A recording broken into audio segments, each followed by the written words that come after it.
मैं हूँ वंदना भारती और आप देख रहे हैं कमोडिटी इनसाइट्स। कल हम लोगों ने एक ऐतिहासिक रैली के बाद 2025 और 26 में एक ऐतिहासिक गिरावट को भी आता हुआ देखा और हम साक्षी बने ऐसे फॉल की जो कभी यहाँ पे आया ही नहीं था। इसमें जो ट्रेडर्स थे उनके लिए एक बहुत ही मतलब कह सकते हैं कि पेनफुल डे था, क्योंकि मार्जिन कॉल्स यहाँ पे काफी ज्यादा आया। ऑटोमेटेड यहाँ पे ट्रेडिंग की वजह से एक लेवल के बाद यहाँ पे हम लोगों ने पैनिक सेलिंग को भी आता हुआ देखा सिल्वर में। और सिल्वर में जो मूव्स आई वो 1 लाख से ज्यादा हम लोगों ने एमसीएक्स पे आता हुआ देखा। तो क्या अब यहाँ पे सवाल ये है कि क्या यहाँ से फंडामेंटल्स भी चेंज हो रहे हैं, या फिर ये पैनिक है और ये जो करेक्शन आया है ये हमारे लॉन्ग टर्म के लिए किसी एक बाइंग अपॉर्चुनिटी की इंडिकेशंस तो नहीं है यहाँ पे। इन सब वजहों पे आज यहाँ पे चर्चा करेंगे, इन सब ट्रिगर्स पे यहाँ पे आज चर्चा करेंगे। इससे पहले मैं आपसे शेयर करना चाहूंगी एक पीपीटी मैंने बनाया है, ताकि यहाँ पे जो भी है हम बिल्कुल ऑर्गेनाइज वे में चल पाए और आप यहाँ पे देख पाए कि एक्चुअली मार्केट में यहाँ पे हुआ क्या और कब कब इस तरीके के फॉल जो है वो सिल्वर में हमें देखने को मिला है। सबसे पहले तो यहाँ पे क्रैश की बात करेंगे। और जब भी सिल्वर में ये रैली आ रही थी, ये रैली आपको 85,000 से यहाँ पे 4,20,000 तक आई है। तो ये बात हर समय हर स्टेज पे चली है। इनफैक्ट $50 पे सबसे ज्यादा डाउट था, सबसे ज्यादा डाउट $50 पे था कि क्या $50 पे फिर से एक बार मार्केट रुक जाएगी और क्रैश आएगा। इसने सक्सेसफुली 50 को, $70 को, $100 को यहाँ पे अपसाइड दिया। तो क्या फिजिकल मार्केट भी सेम इंडिकेशन दे रहा है जो हम लोगों ने यहाँ पे पेपर मार्केट में आता हुआ देखा? इसके लिए आपको सबसे पहले थोड़ा सा यहाँ पे पीछे में जाना पड़ेगा, ताकि आप अच्छे से यहाँ पे एनालिसिस कर पाए। तो जब भी हम यहाँ पे देखते हैं कि सबसे ज्यादा फॉल यहाँ पे कब आया, सबसे ज्यादा फॉल हमारा 2080 में आया था। उस समय हम 24% का एक फॉल आता हुआ देखे थे। जो फॉल था वो सबसे ज्यादा फॉल आया 31.37% का। अगर वैल्यू टर्म्स बोले और डॉलर टर्म्स में ये फॉल आया था $35 का, $36 भी इसे हम कह सकते हैं। उससे बड़ा फॉल आया था जब 24% मार्केट गिरी थी, लेकिन उस समय चांदी की वैल्यू कम थी, तो ये सिर्फ $5 का फॉल था, इमेजिन।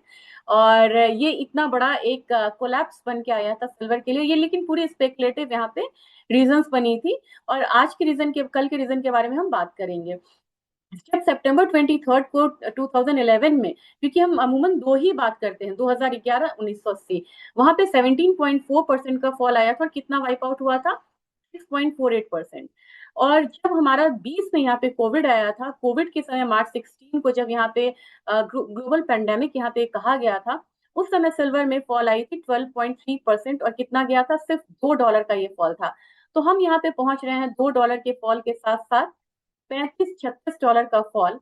और यहाँ पे आप देखेंगे कि बहुत बड़ा आंकड़ा में फेरबदल है। 24%, 25% पे सिर्फ यहाँ पे $5 की गिरावट आई थी।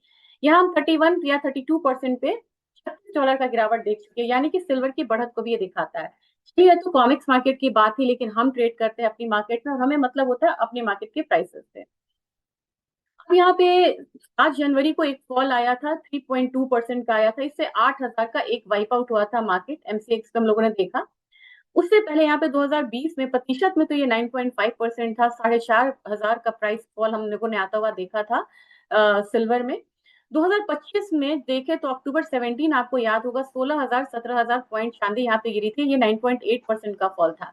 लेकिन जब 11 में यहाँ चांदी गिरी थी तो 17.2% का फॉल था, जिससे 11,000 का जो चांदी थी वो एक दिन में यहाँ पे हम लोगों ने आता हुआ देखा था फॉल। लेकिन कल जो हुआ, एक चीज तो आपको ये देखना होगा कि बाहर के मार्केट का फॉल था 31.37%, हमारे मार्केट में था 27%। अब देखते हैं 27%, क्योंकि कल मार्केट यहाँ पे बजट के उपलक्ष्य में ओपन है। तो देखते हैं कि कल ये बाकी कवर करते या नहीं।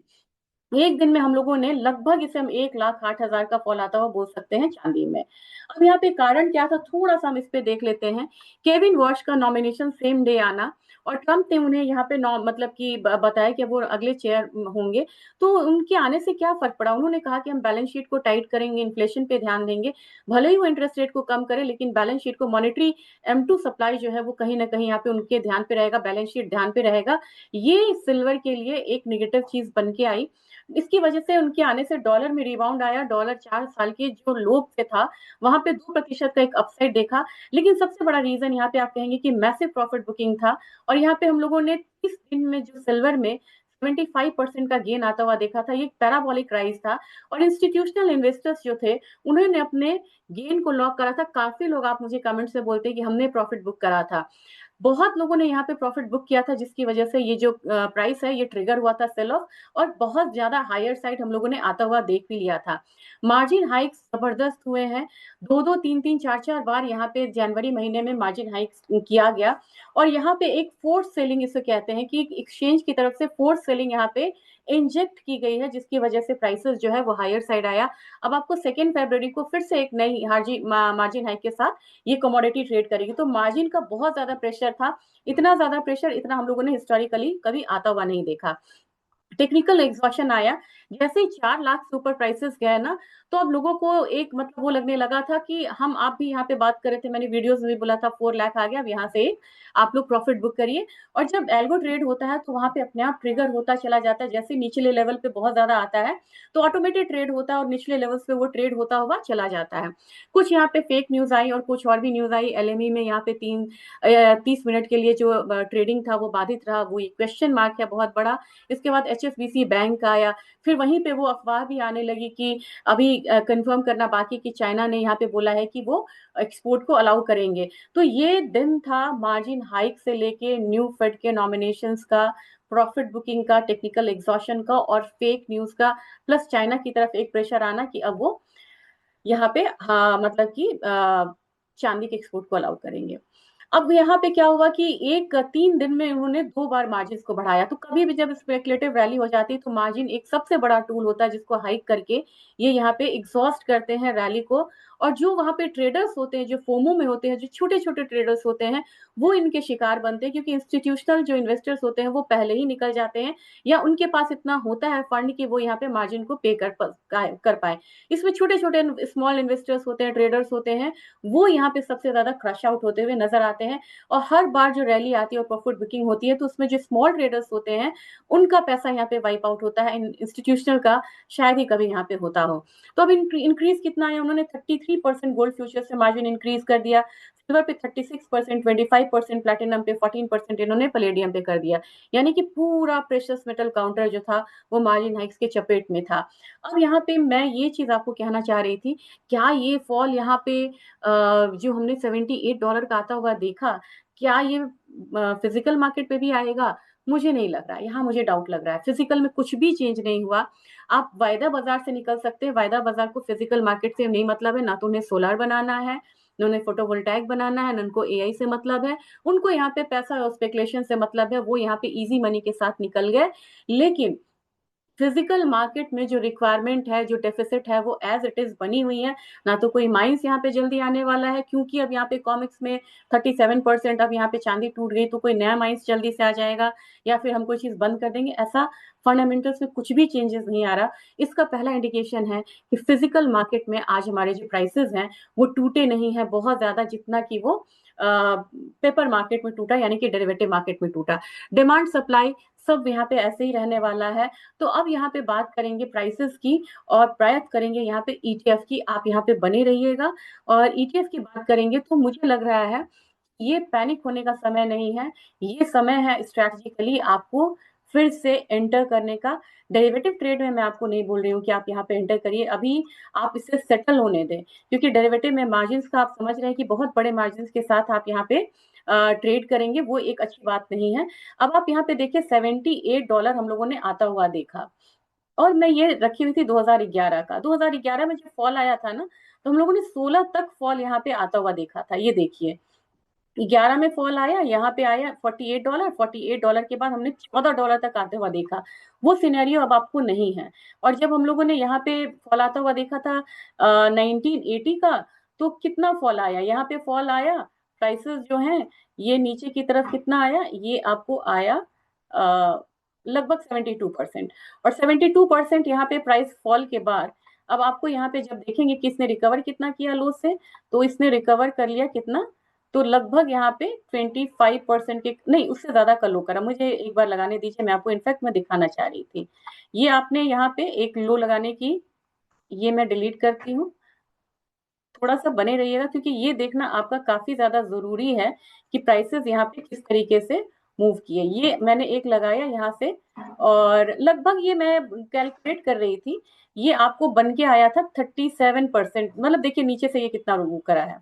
मैंने इसके हाई को किया तो ये 109% तक की रिकवरी लोअर साइड से इसने दी है। तो ये आपको एक रिकवरी की फिर से यहाँ पे गुंजाइश है, और वो गुंजाइश अच्छी है। और इस पर क्या है कि ना तो इस समय इंडस्ट्रियल डिमांड आपको 30-40% के करीब हुआ करता था सिल्वर का, अब जो इंडस्ट्रियल डिमांड है वो आपको 70% हो गया, उसमें कहीं से मुझे कोई कमी नहीं नजर आ रही है। तो यहाँ पे $78 हम लोगों ने प्राइसेस को आता हुआ देखा है, और ये जो 9 डेज का इसका एम है यहाँ पे कम हो गया है। मुझे लग रहा है कि प्राइसेस अगर $82, आप यहाँ पे लेवल्स को जरूर नोट करिए, $82 से $85 से ऊपर अगर यहाँ पे जाता है तो वो एक स्टेबिलिटी के आपके चांसेस जो है वो बनाएगा मार्केट में। दूसरा यहाँ पे होना चाहिए 85 $82 से आपको होना चाहिए कहाँ पे $95, और तीसरा आपको $100। अब मान के चलिए कि $100 आपके लिए एक बहुत बड़ा साइकोलॉजिकल लेवल हो गया है, जिस बैरियर को तोड़ना यहाँ पे अभी फिलहाल थोड़ा सा मुश्किल लग रहा है। इंट्राडे पे आपको लगेगा कि प्राइसेस एक बार हो सकता है कि $70 तक भी आए, लेकिन वो आपको आएगा तो उसके बाद वहां से फिर आपको रिवर्सल देखने को भी मिल सकता है, क्योंकि यहाँ पे जो फंडामेंटल्स है वो स्ट्रांग है। हमारा बाजार कहाँ तक आ सकता है? हमारा बाजार अगर यहाँ वर्स्ट केस में आपको 260 तक आ सकता है, इसकी तैयारी आपको करनी चाहिए, लेकिन वहां से आपको रिवर्सल भी देखने को मिलेगा। और वो रिवर्सल अगर आपको देखने को मिलता है तो कौन सा लेवल आपके लिए अहम है? 3 लाख 2,000 5,000 से अगर मार्केट ऊपर टिक जाती है तो फिर ये मार्केट आपको 338 340 तक जाती हुई दिखेगी इमीडिएटली, यानी कि फरवरी मंथ में। अब सिल्वर बीज की बात हम यहाँ पे करेंगे, आज सिर्फ सिल्वर बीज में लगाती हूँ, क्योंकि सिल्वर बीज में कल मार्केट 3.5 में यहाँ पे बंद हो गई थी। तो मार्केट अब आपको जब खुलेगी तो सिल्वर बीज में एक नी जर्क रिएक्शन आएगा, तो हो सकता है कि आप 236 235 वाला लेवल आता हुआ आप देख सकते हैं। लेकिन उन लोगों ने जिन्होंने कहा था कि हम यहाँ पे एंटर नहीं हो पाए और हमने रैली को मिस किया, हमें कहीं भी 2025 में या 26 में एंट्री नहीं मिली, उनके लिए ये मौका है, और इस बार आप अपना मौका नहीं गवाएं। आपको 230 225 वाला जोन मिलता है या 240 वाला जोन मिलता है, तो आप यहाँ पे सिल्वर ईटीएफ में एक बार फिर से री एंटर हो सकते हैं, या फिजिकल में आप यहाँ पे बाय करते हुए नजर आ सकते हैं। और मुझे लग रहा है कि अगर मैं कहूँ कि फिजिकल में आपको ये फिलहाल मुझे नहीं लग रहा है कि इतना जो फॉल है वो आपको पास आउट करेंगे, लेकिन प्राइसेस मुझे लग रहा है कि फिजिकल में भी कम होगा, और साथ में ईटीएफ में भी यहाँ पे प्राइसेस कम है। यहाँ पे आप फिर से एक बारी एंटर कर सकते हैं, बाइंग कर सकते हैं, लेकिन आपका जो नजरिया है वो यहाँ पे निश्चित तौर पे मैं कहूंगी कि लॉन्ग टर्म होना चाहिए, ना कि आपको एक बारी शॉर्ट टर्म लेके आप यहाँ पे चलिए। तो इब्जा का मैं खोलने की कोशिश कर रही थी, लेकिन मुझे लग रहा है कि प्राइसेस अगर आप देखेंगे, अगर सिल्वर के प्राइसेस अगर आप चेज करें तो आपको यहाँ पे थोड़ा सा फॉल जरूर मिलता हुआ नजर आएगा। इंटरनेशनल मार्केट में आया है, उसका थोड़ा इम्पैक्ट आपको मिलता हुआ नजर आएगा, लेकिन अभी मार्केट भी परेशान है कि कितना वो पास ऑन करे। तो फिलहाल तो आपको यही रेट्स मिल रहे हैं, देखते हैं ये पास ऑन कब होता है आपके मीन्स की एक्चुअल, मतलब कि जो डिक्लाइन आया है ये ज्वेलर्स आपको कब यहाँ पे पास ऑन करते हैं, तो वहां पे आप फिजिकल भी खरीद के चल सकते हैं। तो ये मैं थोड़ा सा लंबा वीडियो तो बना है, लेकिन मैं सारी चीजों को कवर करना चाह रही थी। और अगर कोई खास बात होती है तो कल बजट है, एक बार मैं आपको फिर से यहाँ पे वीडियो जरूर शेयर करूंगी। थैंक